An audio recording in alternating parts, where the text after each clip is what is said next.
Here we are. The sun is shining. The sprouts are coming from the ground. The birds are chirping. Not here. Where I'm at, it's still snowing. So, welcome to our spring equinox slash Ostara edition. Today, we are going to be talking about this part of the Wheel of the Year. We'll do a quick recap of the Wheel of the Year in general, talk about the origins ish of Ostara because we all know that this is an ancient holiday that was recreated about 70, 80-ish years ago. And we'll talk about a couple of ways to practice it in your own craft. So sit tight, go, get your beverage, sit in your favorite chair, and it is time for Spiritual AF Sundays, our Ostara Spring Equinox edition. You're listening to Spiritual AF Sundays, created and hosted by The Mystic Geek. If you're looking to explore intriguing questions about the meaning of life and our place in the universe, then you're in the right spot. We dive into topics often discussed as sound bites on social media and take a deeper look. Whether it's woo topics like astrology and mysticism, or seemingly mundane matters like technology and politics, we cover it all. We explore our own thoughts and beliefs, talk to experts, and uncover hidden meanings. These fascinating areas of exploration can help us question ourselves and better understand our world. Ready to grow and explore in your spiritual journey? We're glad you can join us. It's time to start your week off by being Spiritual AF.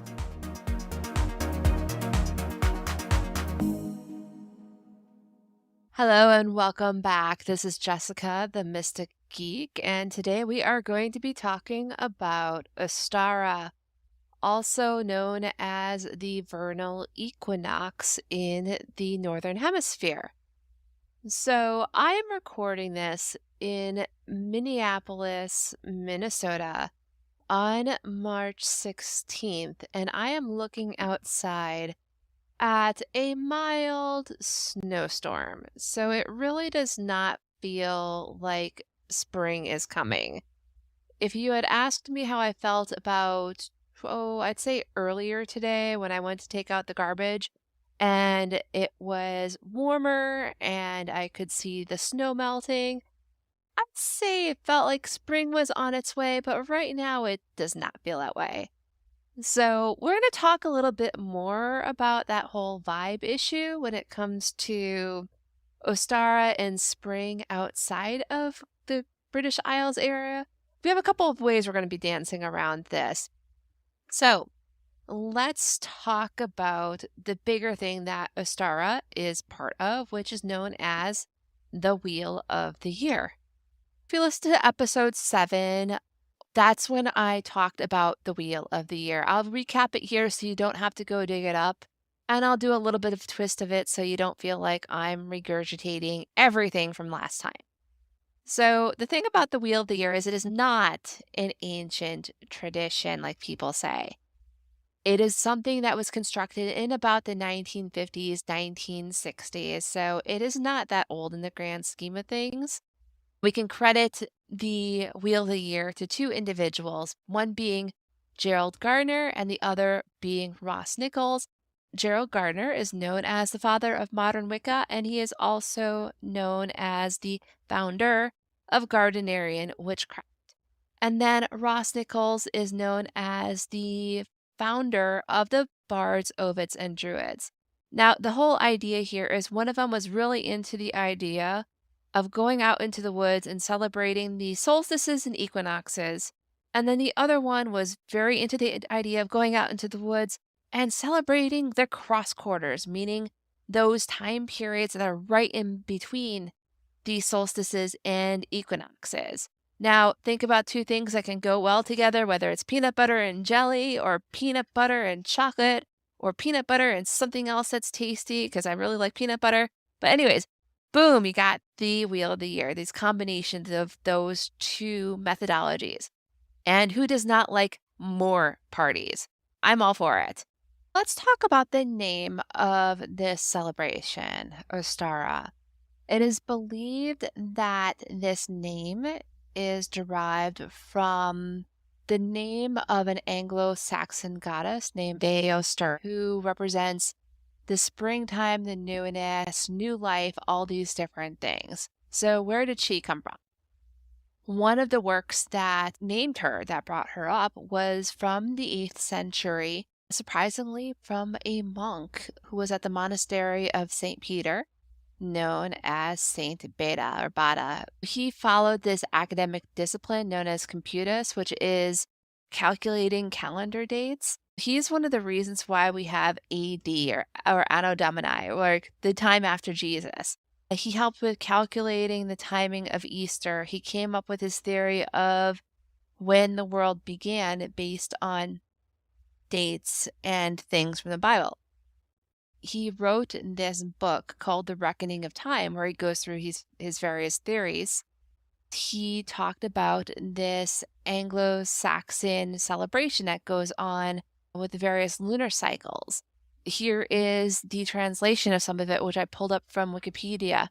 Eostermanath has the name, which is now translated Paschal month. So if you're familiar, Paschal usually refers to the Easter season. But anyways, back to the reading here.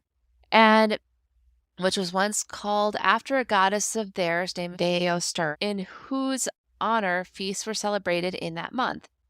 Now they designate that Paschal season by her name, calling the joys of the new rite by the time-honored name of the old observance. So this is what he wrote with regards to the Anglo-Saxon naming of the various months, and in this case, bringing up that the 4th month, Eostermanath, is tied to this goddess. And then there's this whole period of time where people were questioning whether this was genuine or whether this monk made up a pagan goddess's name. All these different things happened until these votive or prayer inscriptions were found in about 1958. It was believed that these inscriptions were dated around 150 to 250 AD. And then we hit the 1950s, or around the same time frame as when Gerald Gardner is putting together the whole Wheel of the Year, and boom, let's pick this name for the name of the spring equinox, and there we go. So that is history-ish. But does it matter whether or not it is true or authentic? If you listened to my 2nd episode of this whole podcast series, you probably would have heard my big rant or soapboxing about tradition and authenticity and historical lineages and all that, what I will now say is BS. History, as we know, is usually written and rewritten based on who is in power, so we really can't rely on it as being 100% truthful. Plus, people change, societies change, everything changes. It is more important to figure out what works for you in the here and now and to roll with it. So speaking of which, talking about springtime and fertility and all this stuff when things are cold outside and when they are snowy, why the heck is that even going on? So let's go and move on to talk a little bit about science and how that falls into the whole Wheel of the Year bit. For those who don't know, when it comes to astronomy, not astrology, but astronomy, the study of what goes on out in the space and whatnot, the Earth is not perfectly up and down relative to the sun when it is revolving around the sun. It is actually at a tilt, an angle, an axial tilt of about 23.5 degrees. So, what does that mean? What that means is there's times of the year when the North Pole is closer to the sun. And then as the Earth continues to revolve, then there's going to be times of the year when the Southern Hemisphere is closer to the sun.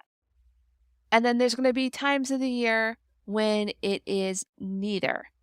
So those 2 points are what we call the equinoxes, the point where the top or the bottom of the Earth or the northern and southern hemisphere, however you want to put it, are closer. Those are going to be your solstices. So that's where all that is happening. Now, all this stuff when it comes to the wheel of the year, the seasonal changes, those milestones that are set up, they were calculated based on the climate of the British Isles. What happens is you have latitude versus longitude. So if we look at the Earth, for instance, as an orange, and we cut the orange right in the middle of it, where we have like the little stem piece on the top and whatever the nub on the bottom, depending on the type of orange you have, that center piece or that center slice hits what we call the equator. Now, the further up towards the stem bit that you go, if you're doing horizontal slices, that's what we consider to be the latitude, going towards either the North Pole or the South Pole. The equator is what we consider to be 0 degrees latitude. The poles here are 90 degrees latitude. And then we have longitude, which is basically turning the orange into a bunch of wedges, but that's a different thing there anyways. When we're looking at the British Isles, that's about 54 degrees north latitude. And between that and the various other things going on climate-wise, that's why they're able to have it where they can see we're hitting growing season right in about March. Things were starting to get a little bit warmer, and then it starts to go from there. So that's why the seasons are the way they are set up within the wheel of the year. Now, for those of us who live in other areas of the world, we may not be at the same latitude as the British Isles, or we may not have other important climate aspects that allow for things to be warm during this time of the year, or at least warm enough for the snow to be fully melted. Now, you can go and say, if it's not warm outside and the snow is not melting, then F it. How can I tap into the energy of this time frame? Well, this is where we step away from looking purely at the physical world and we look at the subtle energies behind this time of the year. There's a couple of aspects that I look at. If you're a history nerd, you probably know that originally the new year was not January 1st. It was around March 25th. It's actually back in the 1700s, I think 1752-ish, that the calendar changed from the Julian calendar to the Gregorian calendar, and the time of the new year switched around at that point. The spring equinox usually falls at around the same time as when the sun enters the astrological sign of Aries, the first sign in the zodiac. Aries, if you're familiar with that astrology sign, the sign of the ram, the other aspect of it is the sign of taking action, that exuberance, the get up and go fire energy there. It is that time to get off your butt. You've been inside long enough. You've sat there, you've let things pile up. It's time to do some spring cleaning. So that's some of the energy that comes up with that time frame. Now, you don't necessarily need to do all of the springtime rituals and whatnot at this point. You can wait until it gets a little warmer, or you can choose not to. There is no, you must do it this way when it comes to your craft. So when it comes to traditions for this time frame, since it falls on the spring equinox, usually we're looking at all the fun things we think about when it comes to spring. So first off, spring cleaning. If it is warm enough to open the windows and get some fresh air in, by all friggin' means, do it. If you have stuff in your house that has been piling up over the winter, whether we're talking about the actual winter or your internal winter, as it were, now is the time to get rid of those things. If you're looking for communities to hang out with, now is a good time for you to reach out, start to socialize, since people are starting to come out a bit more. Springtime is also the time for growth, for growing things, for planting seeds if you're able to, whether it's planting seeds outside if the weather is good enough, starting your garden indoors like I do and I'm a little overboard on it, or planting internal seeds, putting together the things you want to work on for the coming few months or even the coming year. Treat it like it's its own New Year's, as it were. You do you on it. That's the important aspect of it. It's about blessing those seeds, blessing those first steps to get things taken care of. when we're looking at the symbolism for this time frame, we got the bunnies, which are all about the fertility, and their gestation being 28 days, which is the lunar cycle. So y'all have the connection between bunnies and the moon and this new time period. And then we also have chicken eggs, which look almost like the moon. If you put them on the non-pointy side, it kind of looks moonish. They do incubate for about 21 days, so not quite the full lunar cycle, but pretty darn close. If you look at a chick that is born at the spring equinox, it takes about 6 months for them to mature. By the autumnal equinox, they're going to be ready to start laying eggs on their own. So looking at birth that can lead to new birth 6 months from now. If you want to go dye eggs, if you want to use eggs for rituals, by all means, go ahead and do so. I know we had an egg crisis a while ago. They were pretty expensive. If that had not resolved itself and people had asked me to do egg rituals, I'd be like, what, in this economy? But fortunately, things are starting to even out on that front. I think egg magic is an amazing thing to look into during this time frame because eggs being a sign of fertility, nice sympathetic magic point. When you think about it, when you're looking at your own growth or something that you want to do, if an egg cracks due to outside pressure, we consider that egg being broken. But if that egg breaks due to something going on from the inside, it's hatching. So, in essence, your dreams, your desires, you as a person, think of yourself as an egg. Don't let the outside world crack you. Instead, work on that growth and understand that that growth may eventually get to a point where it feels uncomfortable, or it feels like you're outgrowing your space. That's you hatching. That's you becoming that new person. That's your dreams growing far bigger than what you thought was possible. The other aspect to take a look at during this time frame is going to be balance. Depending on where you're at in the world, the whole idea of the equinox, equal night, is that this is supposed to be the time of the year when daytime and nighttime is more or less equal. And that's going to depend on where you are at with the world latitude wise. The further you are towards one pole or the other, it's not quite going to be 12 hours each way, but it'll be getting closer and closer on that one. You can find ways to put balance in your life, especially if you have different things that are taking up your time and energy. You can always go through and find ways to release and let go of those commitments or those issues that no longer match who you are or what you do. And then bring in more of the things that you do want in your life. One way you can go about doing that to help you is through ritual. So, one of the things that I like doing, and I usually time this with a lunar cycle, starting with a full moon actually, is I use the full moon to give myself permission to release and let go of the thing that is no longer working.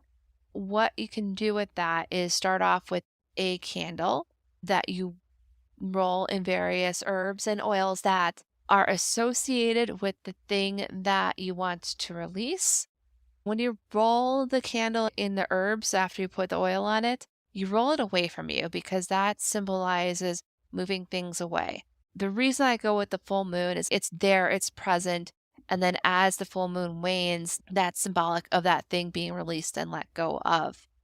So that could be like saying yes to too many darn things. It could be the whole wanting to play nice, all those things where you are doing too much of something and it is hurting you.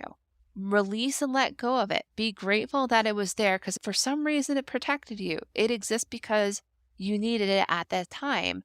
And now it's okay for you to let go and move on.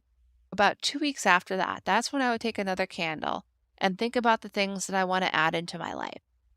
I would find herbs that might be associated with it, dress the candle with oil, and then roll the candle in the herbs towards me. And the reason why you want to do towards is it represents bringing those things into your life, and you burn the candle for that as well. And the idea is you don't just burn the candles to like get rid of something or to bring something in and have it be done.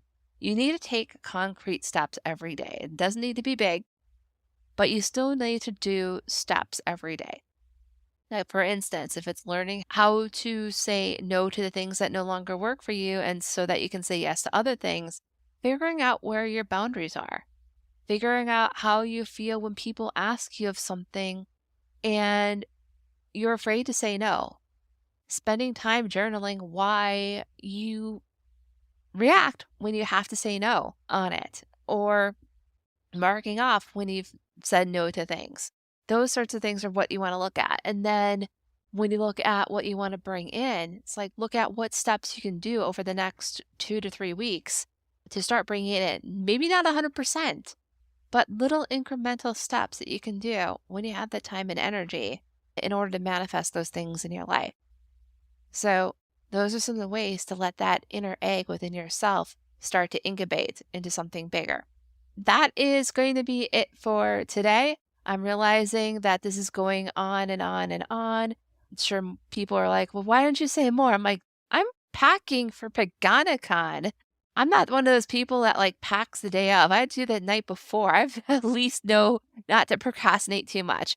If you're listening to this on Sunday, the 19th, I am going to still be doing energy healings for people. I got work to do. So, with that, let's quickly jump into what is coming up over the next few episodes. A week from now, on March 26th, we're going to have Roxanne Chaput with us to discuss the universal laws. In an earlier episode, we talked about The Secret and Law of Attraction. So, I'm bringing on Roxanne to share a little bit more about her insight when it comes to how the universal laws apply to you. The following week on April 2nd, we're bringing on Guy Morris. So he is a writer who talks about the end times in his literature. We're going to be talking a little bit about end time theory. I'm fascinated by this topic and I'm intrigued by some of the things that he's come up with.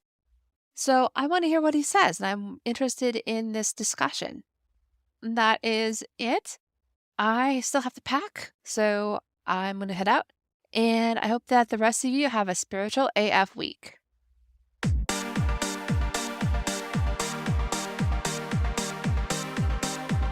Thank you for joining us for Spiritual AF Sundays. This show is hosted by The Mystic Geek. That's me. Got comments or questions from today's episode? You can either email me at jess@themysticgeek.com or send me a voice message at speakpipe.com/themysticgeek. Don't worry, I'll put the link in the show notes. Help others start off their week with a spiritual AF Sunday by sharing this episode with them. Also, 5-star reviews on Apple Podcasts help spiritual seekers find our show. So do the thing.